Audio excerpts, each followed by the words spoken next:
हमने हिंदू महासंघ की तरफ से आज प्रेस कॉन्फ्रेंस ली है मुंबई में। महाराष्ट्र में जो आर्थिक आरक्षण का सब्जेक्ट चल रहा है, मराठा समाज पूरी तरह से रास्ते पे आया हुआ है फॉर रिजर्वेशन आरक्षण।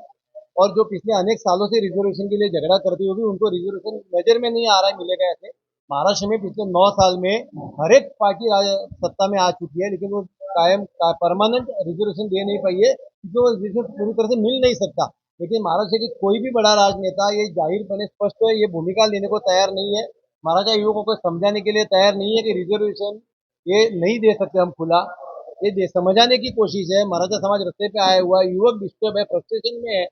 उसको ना बिजनेस सूझ रहा है, ना उसको जॉब सूझ रहा है। लेकिन क्लैरिटी न आने की वजह से जो भी पोल्यूशन हो रहा है वहाँ महाराष्ट्र स्टेट गवर्नमेंट का या इंटायर कास्टिज्म का, वो कहीं पे रुकना चाहिए। हिंदू महासंघ की भूमिका है।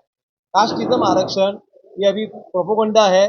उसे बेटर है कि आर्थिक आरक्षण हो, जो भी गरीब है किसी भी जात का समूह का हो उसे मिलना चाहिए। इसके लिए हिंदू महासंघ इसके आगे भी आग्रही रहेगा। अभी वही सोच उठाई है और हिंदू महासंघ इस देश का पहला राष्ट्रीय संगठन है जिसने भूमिका ली है कि पूरी तरह से गवर्नमेंट की जो जॉब्स है वो प्राइवेटाइजेशन हो रहे हैं, प्राइवेट प्राइवेट कॉन्ट्रैक्टर को वो दिए जा रहे हैं। अपने अपने सर्कल में कैसे दिए जाएंगे वो देख रहे हैं। तो इस बात का ज्यादा हमें सरप्राइज है कि नागपुर का विकास मागासलेला विकास विभाग ऐसा जो एक विभाग है, उसकी भी नौकर भर्ती दी हुई है और उसमें एक रूल लिखा हुआ है कि ये नौकर भर्ती कामगार भर्ती करने के लिए कोई भी आरक्षण का रूल लागू नहीं होगा। इसका मतलब यह कि आपने आरक्षण लगभग खत्म ही कर दिया है। मैंने भी वही किया कि जो आरक्षण ऑलमोस्ट खत्म हो गया है, सरकारी नौकरी है ही नहीं, उसके लिए आप रस्ते पे आके झगड़ा कर रहे हैं। तो ये कहीं पे भी मराठा समाज हो, ओबीसी समाज हो, उनको भी समझने की कोशिश है कि आप प्रेशराइज इसके लिए मत करिए। अभी आप प्रेशराइज इसके लिए करिए कि प्राइवेटाइजेशन बंद करिए। प्राइवेटाइजेशन कंपनी 2 या 3 साल का एग्रीमेंट करती है, उसमें गवर्नमेंट की जो भी नॉर्म्स है उसके हिसाब से उसको सैलरी नहीं मिलती है, उसको पीएफ वो हिसाब से नहीं मिलती है, उनको पेंशन नहीं मिलने वाला, उनको गवर्नमेंट की बाकी की कोई फैसिलिटी नहीं मिलने वाली। आप किसके लिए झगड़ा कर रहे हैं? ये सिर्फ पॉलिटिकल मूवमेंट है। महाराष्ट्र में भी जो भी चल रहा है सिर्फ और सिर्फ पॉलिटिकल मूवमेंट है। हिंदू महासंघ ये कास्टिज्म बेस पे जो पॉलिटिक्स चल रहा है उसका विरोध करती है, उसका निषेध करता है।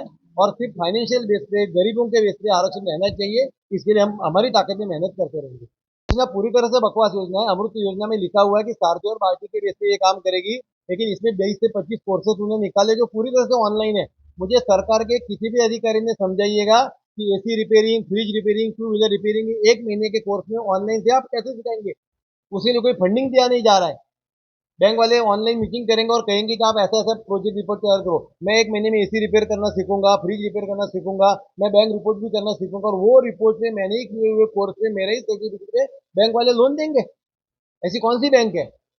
और ये करेंगे कुछ नहीं, सिर्फ इलेक्शन में दिखाएंगे हमने 8,000 लोगों को किया, हमने 15,000 लोगों को किया। ये रुकना चाहिए। हम गवर्नमेंट से डिमांड करेंगे। अभी अगस्त के बाद 2 महीना हुआ है, कितने युवकों ने रजिस्ट्रेशन किया है? किसी ने रजिस्ट्रेशन नहीं किया, क्योंकि ये फसवणूक चल रही है और ये कहीं पे रुकने चाहिए। ये हिंदू महासंघ की भूमिका। हिंदू महासंघ के माध्यम से कहूंगा, माननीय पंतप्रधान जी ने 8 दिन पहले भी G20 के बाद भी बताया कि भारत की सेविंग की कैपेसिटी बढ़ी है। मुझे मालूम नहीं पड़ रहा है कि कैसे बढ़ी है, लेकिन वो बढ़ी अगर मान्य करेंगे, अगर लाखों करोड़ों रुपया अगर भारत में जमा है, अगर हम उद्योगपतियों को 40,000 कोटी कोटी रुपया एक एक दिन में माफ कर रहे हैं, तो ये रुपया ये ITI पास लोगों को क्यों नहीं दिया जा रहा है? आज भी 2-2 लाख के में अच्छे बिजनेस हो सकते हैं। हम गवर्नमेंट को बता सकते हैं कि 2 लाख रुपए का बिजनेस भी कितना अच्छी तरह से हो सकता है। मराठी लोग वायरमैन का कोर्स कर सकता है, वो प्लम्बिंग का काम कर सकता है, वो पीओपी कर सकता है, वो टू व्हीलर रिपेयरिंग कर सकता है, वो 4 व्हीलर रिपेयरिंग कर सकता है। लेकिन वो करना ही नहीं है, वो देना ही नहीं है गवर्नमेंट को। उनको मालूम है अगर जनता पढ़ी लिखी हो गई, जनता जनता के हाथ में पैसा आ गया तो जनता सोचने लगेगी।